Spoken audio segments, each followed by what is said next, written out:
کیا آپ کو معلوم ہے کہ نبی علیہ السلام کس طرح دعا فرماتے تھے؟ آپ بھی بتا دیں کہ آپ علیہ السلام کس طرح دعا فرماتے تھے تاکہ آئندہ میں بھی اسی طرح دعا مانگوں۔ آپ علیہ السلام جب دعا فرماتے تو اپنے مبارک ہاتھوں کو سینے مبارک تک اٹھاتے تھے، پھر دعا کے بعد چہرے انور پر مل لیتے تھے۔ جب آپ علیہ السلام نے اس طرح دعا مانگی تو یہ دعا مانگنے کا بہترین طریقہ ہوگا۔ جی بالکل، دعا میں بہتر یہ ہے کہ آدمی اپنے دونوں ہاتھوں کو سینے کے برابر تک اٹھائے اور ہتھیلیاں آسمان کی طرف ہوں، کیونکہ دعا کا قبلہ آسمان ہے، اور دونوں ہاتھوں میں تھوڑا فاصلہ ہو، اور دعا کے بعد دونوں ہاتھ چہرے پر مل لیں۔ ہمیں دعا میں سب سے پہلے کیا مانگنا چاہیے؟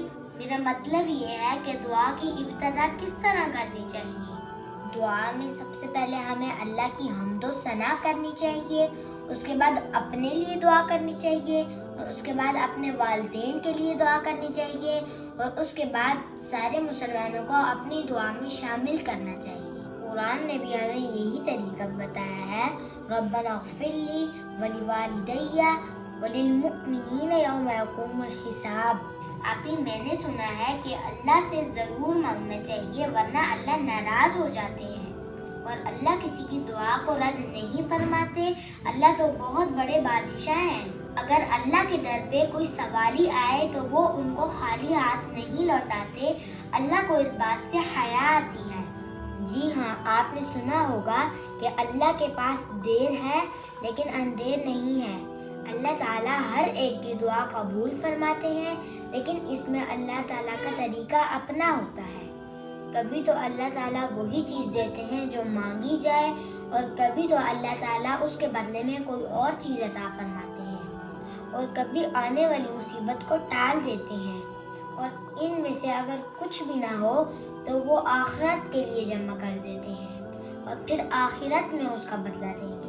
اللہ اپنے بندوں سے کتنی محبت کرتے ہیں نا۔ بالکل، اللہ تعالیٰ اپنے بندے کی دعا کو اس وقت تک قبول کرتے رہتے ہیں جب تک وہ بندہ مایوس ہو کر یہ نہ کہے کہ میں کب سے دعا مانگ رہا ہوں تو اللہ میری دعا قبول ہی نہیں کرتے، تو پھر اللہ اس کی دعا قبول نہیں کرتے۔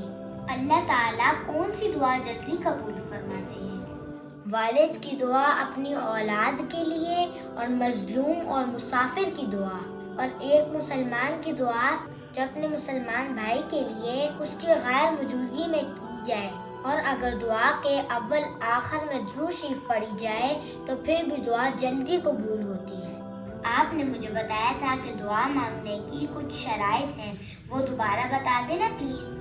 جی بالکل، دعا کرنے والے کا کھانا پینا اور لباس حرام نہ ہو، اور اس کو اللہ پر مکمل یقین ہونا چاہیے، اور اگر کسی وجہ سے دعا کی قبولیت میں تاخیر ہو تو مایوس نہیں ہونا چاہیے۔ اخلاص کے ساتھ دعا مانگی جائے اور کسی ناجائز کام کی دعا نہ ہو۔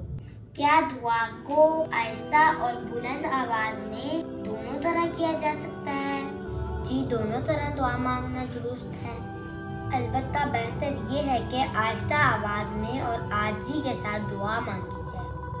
اگر آپ کو ہماری ویڈیو اچھی لگی ہو تو لائک، شیئر، سبسکرائب اور بیل آئیکن کے بٹن پر دبانا نہ بھولیں۔ والسلام۔